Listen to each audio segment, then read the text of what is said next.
Hay epidemia viral, sí. Hay epidemia de miedo.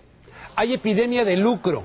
Hay epidemia de pánico. Hay epidemia de contradicciones y epidemia de sospechas. Para bien o para mal, se implantó de golpe en México una dictadura sanitaria. Felipe Calderón se otorgó a sí mismo facultades esenciales para allanar casas y locales, suspender concentraciones públicas, aislar individuos, militarizar la asistencia sanitaria en las calles y para ponerle un tapabocas político al país. Además del raro virus biológico, prolifera en México el virus de la desconfianza y la desesperanza. Gabriel Huerta en contexto. La crisis sanitaria que vive México y que se propaga a otros países más que muertos y contagiados provoca cada vez más preguntas y menos respuestas. All countries should immediately now activate their pandemic preparedness plans.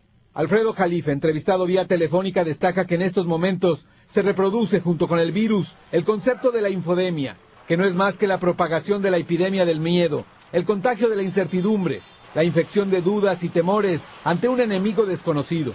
Precisamente la falta de veracidad de la noticia, la desinformación, provoca un efecto multiplicador en la opinión pública y lleva a una reacción contraproducente. De ahí que haya que decir la verdad, por más dolorosa que fuere. Al analizar los posibles orígenes del nuevo virus de la influenza porcina, Alfredo Jalife concluye que la combinación de 3 cepas, la humana, la aviar y la del cerdo, obligan a pensar en situaciones creadas por el hombre. En el peor de los casos, dice, un accidente de laboratorio.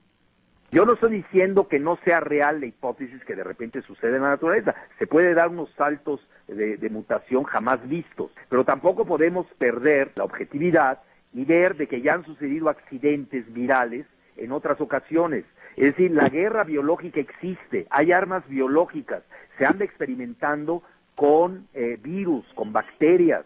En sus investigaciones sobre el tema, Alfredo Jalife nos remite a un estudio publicado en 1996, hace 13 años, elaborado por científicos de las Fuerzas Aéreas estadounidenses, titulado Air Force 2025, en el que se pronostica que este año 2009 será el escenario de una pandemia de influenza que cobraría la vida de 30 millones de personas. Pero más me llama la atención que el Fondo Monetario Internacional hace 3 años haya estimulado a los empresarios del modelo neoliberal a que estuvieran en alerta ante un brote de una pandemia de esa magnitud. Llama la atención esta sinergia que ellos ven y esta simultaneidad que se da al mismo tiempo entre una crisis financiera global y un brote de pandemia, y que esto lleva precisamente a la retirada del modelo de la globalización. Otro elemento que sin duda también produce escalofríos es el acuerdo poco difundido entre la empresa Sanofi-Aventis y la paraestatal mexicana Vimex, firmado el mes de marzo, durante la visita del presidente Nicolás Sarkozy a México, varias semanas antes del brote de la epidemia, para invertir en este país 100 millones de euros para construir nuevos laboratorios que producirían la vacuna contra la influencia estacional y la pandémica. ¿Sabían lo que se avecinaba o es tan solo una macabra coincidencia? En esto estamos siguiendo, insisto, las experiencias internacionales. Sobre la situación en México, Jalife resalta las críticas contra el presidente Felipe Calderón, a quien se le acusa de abandonar el barco y dejar que sean otros funcionarios quienes den la cara.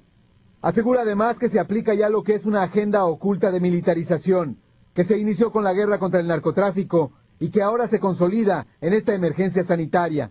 Es que este gobierno calderonista, desde que empezó, ha militarizado todos los rubros de la actividad de nuestro país, de la actividad humana.